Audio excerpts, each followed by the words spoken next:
Hello friends, you are most welcome to universal physics with JK. और आज का हमारा टॉपिक है चैप्टर 2 फोर्स एंड मोशन, बल तथा गति। तो बल तथा गति में सबसे पहले हम पढ़ लेते हैं कि वेक्टर क्वांटिटीज क्या होती है। वेक्टर और स्केलर क्वांटिटीज क्या होती हैं, यानी कि सदिश और अदिश राशियां के बारे में पढ़ लेते हैं। तो फर्स्ट ऑफ ऑल है स्केलर क्वांटिटी यानी कि अदिश राशियां। तो स्केलर क्वांटिटी क्या होती है कि ऐसी फिजिकल क्वांटिटीज यानी कि वे भौतिक राशियां जिनमें परिमाण यानी कि मैग्नीट्यूड तो होता है बट डायरेक्शन यानी कि दिशा नहीं होती। यानी कि स्केलर क्वांटिटीज में परिमाण होता है लेकिन जो डायरेक्शन होता है वो नहीं होती है। जैसे द्रव्यमान, दूरी, समय, चाल, आयतन, घनत्व आदि एक्सेट्रा और हमारी काफी राशियां हैं। यानी कि क्या कह सकते हैं कि वे फिजिकल क्वांटिटीज जिनमें मैग्नीट्यूड तो होता है बट डायरेक्शन नहीं होती, स्केलर क्वांटिटीज यानी कि अदिश राशियां कहलाती है। जैसे द्रव्यमान, दूरी, समय, चाल, आयतन आदि। वेक्टर क्वांटिटीज यानी कि सदिश राशियां, तो वे भौतिक राशियां जिनमें परिमाण होता है तथा दिशा भी होती है। यानी कि वे फिजिकल क्वांटिटीज जिनमें मैग्नीट्यूड और डायरेक्शंस दोनों होते हैं वेक्टर क्वांटिटीज यानी कि सदिश राशियां कहलाती है। जैसे वेग, त्वरण, बल, संवेग, आवेग, विस्थापन आदि एक्सेट्रा एक्सेट्रा आदि जो है वेक्टर क्वांटिटीज यानी कि सदिश राशियां कहलाती है। रिप्रेजेंटेशन ऑफ वेक्टर क्वांटिटीज यानी कि सदिश राशियों का निरूपण कैसे करते हैं, यानी कि सदिश राशियों को कैसे दर्शाया जाता है। अगर हमारे पास कोई अदिश राशि है तो उसे तो हम केवल जो है उसका मैग्नीट्यूड लिख के दर्शा सकते हैं, लेकिन अगर हमारे पास कोई सदिश राशि है तो वहां पे हमें डायरेक्शन भी होती है, तो उसे कैसे दर्शाया जाता है। तो हम कंसीडर कर लेते हैं कि हमारे पास एक कार है जिसका जो वेग है वो 30 मीटर प्रति सेकेंड पूर्व की ओर है। 30 मीटर प्रति सेकेंड पूर्व की ओर है, तो उसका जो वेक्टर होगा वो इस प्रकार होगा, पूर्व इस डायरेक्शन में। और ये कार हो गई हमारे पास, ये मान लो कार को दे देते हैं कार 1 और जिसका वेग है 30 मीटर प्रति सेकेंड। दैट मीन्स कि ये इसका परिमाण हो गया और ये इसकी डायरेक्शन हो गई पूर्व की ओर। दैट मीन्स कि हम कह सकते हैं कि किसी भी सदिश का अगर हमें रिप्रेजेंटेशन करना होता है तो किसी भी सदिश का निरूपण करते हैं तो उस सदिश को हमेशा एक एरो के रूप में दर्शाते हैं। एरो यानी कि बाण, तीर के रूप में दर्शाया जाता है, जहां पर एरो की जो लेंथ होती है ये जो लेंथ होती है ये इसके मैग्नीट्यूड को बताती है, परिमाण को बताती है, तथा ये जो एरो का चिन्ह होता है ये डायरेक्शन को शो करता है। किसको शो करता है? डायरेक्शन को। दैट मीन्स कि अगर हमें किसी वेक्टर क्वांटिटीज का रिप्रेजेंटेशन करना होता है तो उसे एक एरो के रूप में दर्शाया जाता है, जहां पर एरो की जो लेंथ होती है वो मैग्नीट्यूड को बताती है और एरो का जो चिन्ह होता है वो उसकी डायरेक्शन को शो करता है। अगर हम कंसीडर कर लेते हैं कि हमारे पास कोई दूसरी कार है जो 10 मीटर प्रति सेकंड की वेग से उत्तर दिशा में जा रही है, तो उसका जो परिमाण होगा यानी कि उसकी जो रिप्रेजेंटेशन होगा वो इस प्रकार होगा, 10 मीटर प्रति सेकंड के वेग से। और ये कैसे जा रही है कार, ये कार 2 है, उत्तर की ओर जा रही है तो ऊपर की ओर जाएगी। और देखो इसका वेग 10 मीटर प्रति सेकंड है, इसलिए हमने मैग्नीट्यूड कम लिया है यानी कि लेंथ कम ली है। इसका 30 था तो ज्यादा है। दैट मीन्स कि जो लेंथ होगी वो उसके मैग्नीट्यूड को दर्शाएगी और जो चिन्ह होगा वो उसके डायरेक्शन को दर्शाएगा। तो किसी भी वेक्टर क्वांटिटी का निरूपण ऐसे किया जाता है। नेक्स्ट पढ़ लेते हैं क्लासिफिकेशंस ऑफ वेक्टर्स यानी कि सदिश राशियों का वर्गीकरण। तो सदिश राशियों को कई पार्ट में डिवाइड किया गया है। नंबर 1 है इक्वल वेक्टर यानी कि समान सदिश। समान सदिश क्या होते हैं? तो ऐसे सदिश जो एक दूसरे के समांतर होते हैं और दोनों एक ही दिशा में होते हैं। दोनों एक दूसरे के समांतर होने चाहिए, दोनों एक ही दिशा में होने चाहिए तथा जिनके परिमाण भी समान होते हैं, समान सदिश कहलाते हैं। मैग्नीट्यूड कंसीडर कर लेते हैं, हमारे पास एक सदिश है, ये एक सदिश ए है और ये एक सदिश b है। तो अगर सदिश a सदिश b के बराबर है तो यहाँ पर क्या होना चाहिए कि वेक्टर a का मैग्नीट्यूड इक्वल होना चाहिए वेक्टर b के मैग्नीट्यूड के, यानी कि दोनों सदिशों का परिमाण इक्वल होना चाहिए। ये दोनों एक ही दिशा में होने चाहिए, दोनों जो है एक ही डायरेक्शन में होने चाहिए और दोनों के परिमाण इक्वल होने चाहिए, तभी जो है सदिश समान सदिश कहलाते हैं। विपरीत सदिश अपोजिट वेक्टर, तो ऐसे सदिश जिनके परिमाण तो समान हो सकते हैं बट डायरेक्शन समान नहीं हो सकती, विपरीत सदिश कहलाते हैं। जैसे कंसीडर कर लें कि ये हमारा सदिश a है और ये हमारा कोई सदिश है, ये हमारा कोई सदिश है c। तो अगर हम कहें कि a का जो मैग्नीट्यूड है वो c के मैग्नीट्यूड के इक्वल है, तो ये दोनों सदिश समान सदिश, इनके मैग्नीट्यूड तो इक्वल होंगे बट दोनों की जो डायरेक्शन है वो डिफरेंट है, यानी कि दोनों अपोजिट डायरेक्शन में है, इसलिए दोनों जो है समान सदिश नहीं होंगे, विपरीत सदिश कहलाएंगे। नेक्स्ट यूनिट वेक्टर एकांक सदिश, एक ऐसा सदिश जिसका परिमाण यानी कि मैग्नीट्यूड एक होता है एकांक सदिश कहलाता है। जिसका जो मैग्नीट्यूड होता है वो एक होता है यूनिट वेक्टर कहलाता है। और यूनिट वेक्टर को रिप्रेजेंट करते हैं ए कैप से, और इसका सूत्र होता है A cap is equal to vector A divided by vector A का magnitude. A cap is equal to vector A divided by vector A का मैग्नीट्यूड एक ऐसा सदिश यानी कि एक ऐसी वेक्टर क्वांटिटी जिसका मैग्नीट्यूड 1 होता है, यूनिट वेक्टर यानी कि एकांक सदिश कहलाता है। और उसको ऐसे रिप्रेजेंट करते हैं A cap is equal to unit vector A divided by vector A का मैग्नीट्यूड। जीरो वेक्टर एक ऐसा वेक्टर जिसका जो परिमाण होता है यानी कि मैग्नीट्यूड होता है वो शून्य होता है, शून्य सदिश कहलाता है, जीरो वेक्टर कहलाता है। और इसे ऐसे रिप्रेजेंट करते हैं जीरो के ऊपर सदिश वेक्टर लगाकर, ये जीरो सदिश कहलाता है, यानी कि एक ऐसा सदिश जिसका मैग्नीट्यूड जीरो होता है, जीरो सदिश यानी कि शून्य सदिश या जीरो वेक्टर कहलाता है। ऑर्थोगोनल यूनिट वेक्टर लंबकोणीय एकांक सदिश क्या होते हैं? तो वे वेक्टर यानी कि वे सदिश जो एक्स वाई जेड अक्ष यानी कि एक्स एक्सिस वाई एक्सिस और जेड अक्ष की दिशा में यूनिट वेक्टर होते हैं। एक्स अक्ष की दिशा में यूनिट वेक्टर होता है आई, वाई की में होता है जे और जेड की में होता है के, अर्थात वे वेक्टर जो एक्स वाई व जेड अक्ष की दिशा में यूनिट वेक्टर होते हैं उन्हें ऑर्थोगोनल यूनिट वेक्टर कहते हैं, क्योंकि इन वेक्टरों का जो मैग्नीट्यूड होता है वो 1 के इक्वल होता है, इसलिए इन्हें यूनिट वेक्टर बोलते हैं। और चूंकि ये एक दूसरे के जो परपेंडिकुलर होते हैं तीनों, इसलिए इन्हें लंबकोणीय बोलते हैं। दैट मीन्स कि एक दूसरे के परपेंडिकुलर और मैग्नीट्यूड 1 होने के कारण इन्हें ऑर्थोगोनल यूनिट वेक्टर यानी कि लंबकोणीय एकांक सदिश बोलते हैं। और अगर हमें कोई वेक्टर इन से मिलकर अगर कोई वेक्टर फाइंड आउट करना होता है तो वेक्टर होता है ए X I plus A Y J plus A Z के।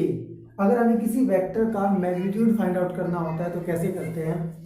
किसी भी वेक्टर का मैग्नीट्यूड अगर फाइंड आउट करना होता है परिमाण, तो ये होता है हमारा एक्स अक्ष की डायरेक्शन में जो भी मैग्नीट्यूड है उसका स्क्वायर प्लस वाई की डायरेक्शन में जो भी है और जेड के रूट के इक्वल्स होता है। यानी कि किसी भी वेक्टर का परिमाण ऐसे फाइंड आउट किया होता है। यदि हमें कोई वेक्टर दिया हुआ है तो उसका परिमाण फाइंड आउट करने के लिए जो उसके कंपोनेंट होंगे उनका स्क्वायर करके जोड़ देंगे और फिर स्क्वायर रूट निकाल देंगे तो हमें जो है इसका मैग्नीट्यूड प्राप्त हो जाता है।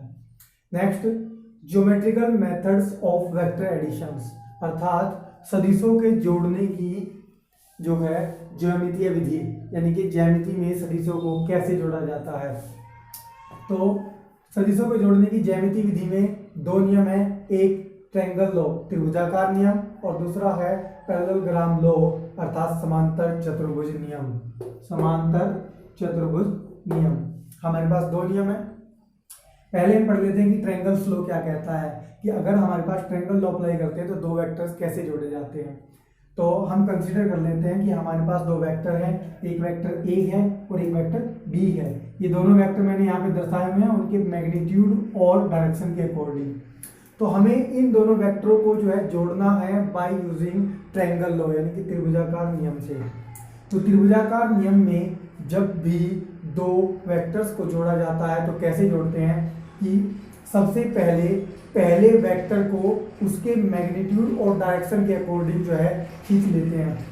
तो हम वेक्टर ए को इसके मैग्नीट्यूड और डायरेक्शन के अकॉर्डिंग खींच लेते हैं, ये हमारा वेक्टर ए है।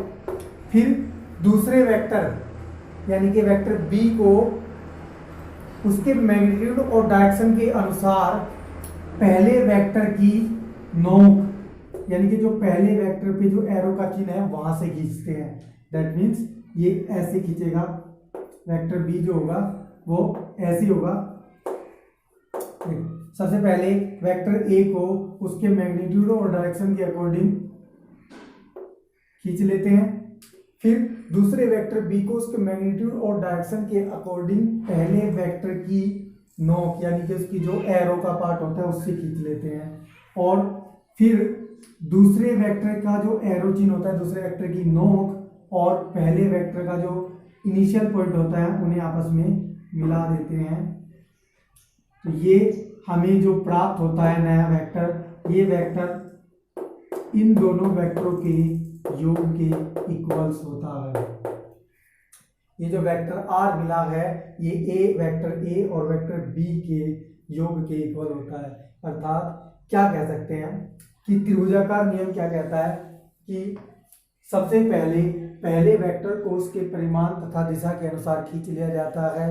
फिर दूसरे वेक्टर को उसके परिमाण और दिशा के अनुसार पहले वेक्टर की नोक से खींच लिया जाता है। फिर दूसरे वेक्टर की नोक तथा पहले वेक्टर के प्रारंभिक बिंदु इनिशियल पॉइंट को आपस में मिला दिया जाता है। तो इस प्रकार जो हमें वेक्टर प्राप्त होता है वो वेक्टर उन दोनों के योग के इक्वल्स होता है। ये होती है त्रिभुजाकार लॉ। पैरेललोग्राम लॉ, समांतर चतुर्भुज नियम। अगर हमारे पास यही दो वेक्टर हैं, वेक्टर ए और वेक्टर बी, और अगर हमें समांतर चतुर्भुज नियम का प्रयोग करके जोड़ना है तो कैसे जोड़ेंगे? तो ये क्या कहता है कि सबसे पहले वेक्टर को उसके परिमाण तथा दिशा के अनुसार खींच लिया जाता है। फिर दूसरे वेक्टर को पहले वेक्टर के इनिशियल पॉइंट से, अर्थात जिस पॉइंट से पहले वेक्टर को खींचा जाता है उसी पॉइंट से दूसरे वेक्टर को भी खींच लिया जाता है उसके परिमाण तथा दिशा के अनुसार। ये हमने खींच लिया यहीं से। फिर पहले वेक्टर की नोक से दूसरे वेक्टर के समांतर एक अन्य वेक्टर खींच लिया जाता है और दूसरे वेक्टर की नोक से पहले वेक्टर के जो है पैरेलल में एक अन्य वेक्टर खींच लिया जाता है। और इस प्रकार ये दोनों जहां पर मिलते हैं उस पॉइंट को दोनों वेक्टरों के इनिशियल पॉइंट से मिला दिया जाता है। तो ये इस प्रकार जो हमें नया वेक्टर प्राप्त होता है आर, ये इन दोनों के योग के इक्वल होता है। ये हमारी है समांतर चतुर्भुज नियम। सबसे पहले वेक्टर को उसके परिमाण तथा दिशा के अनुसार, दूसरे को उसके मैग्नीट्यूड और डायरेक्शन के अनुसार, दोनों को सेम पॉइंट से, फिर दोनों के समांतर रेखाएं खींच ली जाती है और जहां पर ये मिलती है तो ये हमें इन दोनों का मैग्नीट्यूड यानी कि परिमाण वेक्टर दोनों के योग के इक्वल मिल जाता है, r = a + b। ये था समांतर चतुर्भुज नियम, parallel. Addition and subtraction of vectors, सदिशों का जोड़ना तथा घटाना। सदिशों के जोड़ने के बारे में हम पढ़ चुके हैं कि कैसे जुड़ते हैं। हमने दो विधियां पढ़ी हैं, त्रिभुजाकार विधि और समांतर चतुर्भुज विधि। तो हम देख लेते हैं अगर हमारे पास दो सदिश हैं तो वो कैसे जुड़ते हैं और कैसे घटते हैं। तो जोड़ने के बारे में हम जैसा पढ़ चुके हैं कि अगर हम त्रिभुजाकार विधि का प्रयोग करते हैं, अगर हम इसमें त्रिभुजाकार विधि का प्रयोग करते हैं तो कैसे जोड़ेंगे? मान लो हमारे पास एक वेक्टर ए है जिसका मैग्नीट्यूड और डायरेक्शन इस प्रकार है और बी, हमने दो वेक्टर लिए हैं, हम दोनों वेक्टरों को त्रिभुजाकार विधि से जोड़ना है और त्रिभुजाकार विधि से घटाना है, फिर समांतर चतुर्भुज विधि से जोड़ना और घटाना है। सबसे पहले त्रिभुजाकार विधि ले लेते हैं। तो त्रिभुजाकार विधि से जब हम इन्हें जोड़ते हैं तो जोड़ने पे क्या होगा कि पहले वेक्टर को उसके परिमाण तथा दिशा के अनुसार खींच लेंगे तथा दूसरे वेक्टर को पहले वेक्टर की नोक से उसके परिमाण तथा दिशा के अनुसार खींच लेंगे ऐसे, और फिर पहले वेक्टर के इनिशियल पॉइंट प्रारंभिक बिंदु तथा दूसरे वेक्टर की नोक को आपस में मिला देंगे। तो इस प्रकार जो हमें वेक्टर प्राप्त होगा वो वेक्टर इन दोनों के योग के इक्वल्स होगा, r बराबर a प्लस बी। लेकिन अगर हम घटाने की बात करते हैं कि दोनों वेक्टर को घटाएं कैसे, तो मान लो कि हमें वेक्टर a में से वेक्टर b घटाना है। तो जब दो वेक्टर को घटाते हैं तो हमें जिस वेक्टर को घटाना होता है, यानी कि जिस वेक्टर को हमें सब्ट्रैक्ट करना है, उस वेक्टर की दिशा बदल दी जाती है। यानी कि हमें यहाँ पे चाहिए, हमें वेक्टर a में से वेक्टर b को घटाना है, ठीक है जी। तो हम इसे ऐसे लिख देंगे, a plus minus of b, a plus minus of b। That means कि जिस वेक्टर को हमें सब्ट्रैक्ट करना होता है उसकी डायरेक्शन बदल दी जाती है। दैट मीन्स वेक्टर b का उल्टा हो जाएगा वेक्टर माइनस b। और जब हम इन दोनों वेक्टर को एक दूसरे वेक्टर में जोड़ेंगे तो ये हमारा सबसे पहले वेक्टर a को उसके मैग्नीट्यूड और डायरेक्शन के अनुसार खींच लेंगे, फिर वेक्टर b को यानी कि माइनस b को इसके एरो से ऐसे इसकी डायरेक्शन के एरो से खींचा है, ये वेक्टर माइनस b है। और फिर इसके इनिशियल पॉइंट और इसके एंड पॉइंट को मिला देंगे तो ये हमारा r आ जाएगा a प्लस माइनस b के। दैट मीन्स कि अगर हमें वेक्टर को घटाना है तो जिस वेक्टर को घटाना होता है उसकी दिशा बदल दी जाती है। अगर हम यूज करते हैं समांतर चतुर्भुज नियम यानी कि parallelogram law, then vector a को उसके मैग्नीट्यूड और डायरेक्शन के अकॉर्डिंग खींच लेंगे, वेक्टर b को उसके इनिशियल पॉइंट से उसके मैग्नीट्यूड और डायरेक्शन के अकॉर्डिंग खींच लेंगे, देन दोनों से एक दूसरे के समांतर एक वेक्टर खींच लेंगे और वे जहां पर मिलेंगे वो उनका मैग्नीट्यूड आ जाएगा a प्लस b। ये हम पढ़ चुके हैं। अब हम बात करते हैं घटाने की। तो घटाना है तो डायरेक्शन चेंज करनी होगी। दैट मीन्स वेक्टर a को उसके मैग्नीट्यूड और डायरेक्शन के अकॉर्डिंग खींच लेंगे, देन वेक्टर b को उसके इनिशियल पॉइंट से उसके मैग्नीट्यूड और डायरेक्शन के अकॉर्डिंग खींच लिया जाएगा, यह आ जाएगा वेक्टर माइनस b। फिर दोनों के समांतर ऐसे ही रेखा खींच ली जाएगी और ये जहां पर मिलेंगे ये हमारा आ जाएगा वेक्टर r, जिसकी वैल्यू होगी a plus of minus b। तो यहां से क्या कह सकते हैं कि दो वेक्टरों को अगर घटाना होता है तो जिस वेक्टर को घटाना होता है उसकी डायरेक्शन चेंज कर दी जाती है, तब जो है वेक्टर घटाया जा सकता है। अब बात कर लेते हैं रिजोल्यूशंस ऑफ वेक्टर, यानी कि किसी सदिश का वियोजन। और यहाँ पे हम पढ़ेंगे कि एक प्लेन में सदिश का वियोजन कैसे होता है। तो सबसे पहले पता कर लेते हैं कि वियोजन क्या होता है। देखो, वेक्टरों का जो एडिशन होता है यानी कि जोड़ना होता है, उसकी विपरीत प्रक्रिया यानी कि जो अपोजिट होती है, अपोजिट क्रिया होती है, उसे हम सदिश का वियोजन कहते हैं। यानी कि यहाँ पर हमारे पास कोई सदिश होता है तो हम उस सदिश को जो है कुछ कंपोनेंट में तोड़ लेते हैं, यानी कि जो उसके पैरेलल कंपोनेंट या परपेंडिकुलर कंपोनेंट में तोड़ लेते हैं, यानी कि घटकों में तोड़ देते हैं। तो किसी सदिश का जो वियोजन होता है वो उसके कंपोनेंट्स में होता है। कंपोनेंट्स यानी कि घटक, और घटक किस प्रकार के होते हैं? पैरेलल कंपोनेंट यानी कि समांतर घटक या क्षैतिज घटक बोल सकते हैं, और परपेंडिकुलर घटक यानी कि लंबवत घटक यानी कि ऊर्ध्व घटक बोल सकते हैं। तो यहाँ पर हमें पढ़ना है प्लेन के बारे में कि प्लेन में कैसे होता है। हम कंसीडर कर लेते हैं कि हमारे पास एक एक्स वाई प्लेन है, एक्स और वाई प्लेन है, जिसमें एक वेक्टर ए इस प्रकार है। तो हमें इसके जो है घटक यानी कि कंपोनेंट फाइंड आउट करने हैं। तो ये हमारा वेक्टर ए है। अब वेक्टर ए हमारा एक्स वाई प्लेन में है, तो वेक्टर ए का जो एक्स डायरेक्शन में कंपोनेंट होगा वो होगा ए एक्स, और जो वाई डायरेक्शन में कंपोनेंट होगा वो होगा ए वाई। मान लेते हैं जो वेक्टर ए था हमारा वो एक्स एक्सिस से थीटा कोण पर था, तो तब एक्स कंपोनेंट ए एक्स और वाई कंपोनेंट ए वाई। यहाँ पर यानी कि वेक्टर ए को कैसे लिखा जा सकता है? वेक्टर ए इक्वल्स होगा A X, vector A X plus vector A Y के योग के इक्वल्स, क्योंकि ये दोनों वेक्टर ए के कंपोनेंट है, ये एक्स डायरेक्शन में है और ये वाई डायरेक्शन में है, यानी कि दोनों के योग के इक्वल होगा। या इसे ऐसे लिख सकते हैं vector A is equals to A X I plus A Y J, यानी कि ऑर्थोगोनल यूनिट वेक्टर की फॉर्म में। ये लिख सकते हैं। तो यहाँ पर जो हमारे ax और ay है, यानी कि कोई वेक्टर, जब हम किसी वेक्टर का किसी प्लेन में जो है रिजोल्यूशन करते हैं तो हमें इस प्रकार मिल जाता है। अगर हमारा वेक्टर 2D यानी कि प्लेन में xy प्लेन में ना होकर xyz प्लेन में है, यानी कि 3D में है, देन हमारा जो वेक्टर होगा वो 3 कंपोनेंट में डिवाइड होगा, axi प्लस ayj और प्लस azk।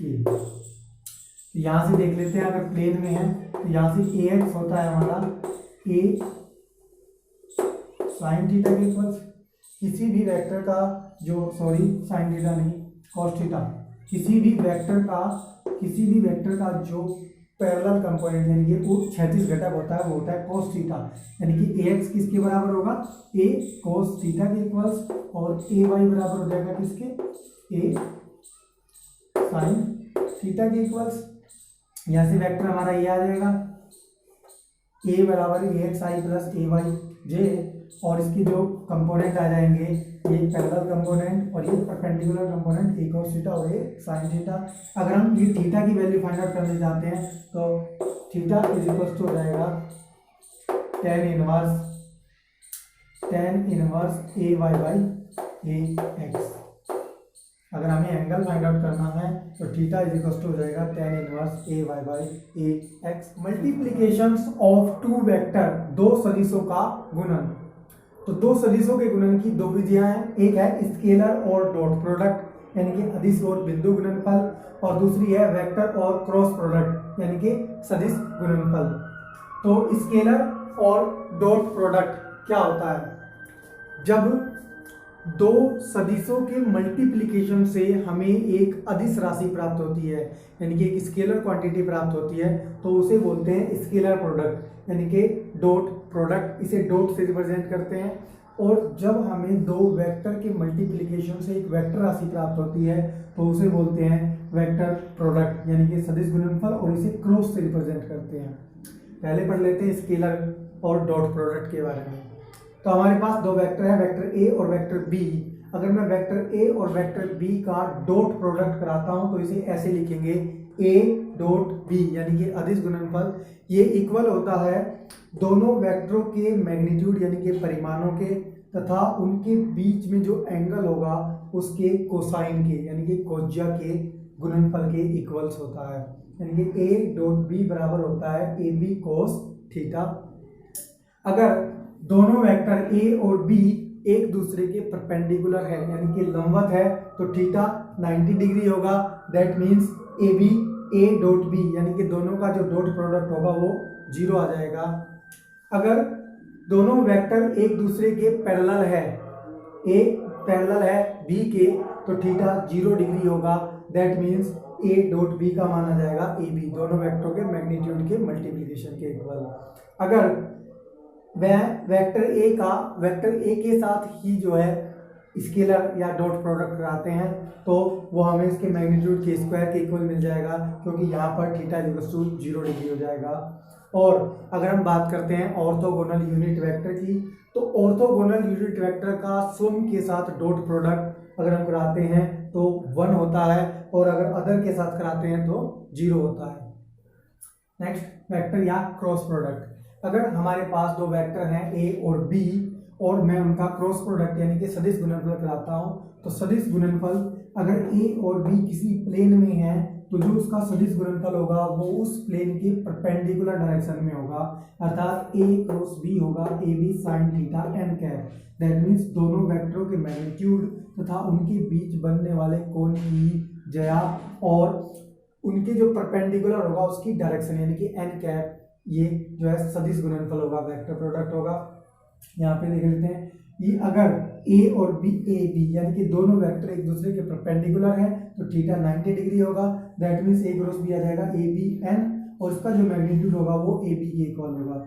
अगर दोनों वेक्टर एक दूसरे के पैरेलल हैं दैट मीन्स थीटा 0 डिग्री है तो ए क्रॉस बी का मान आएगा 0।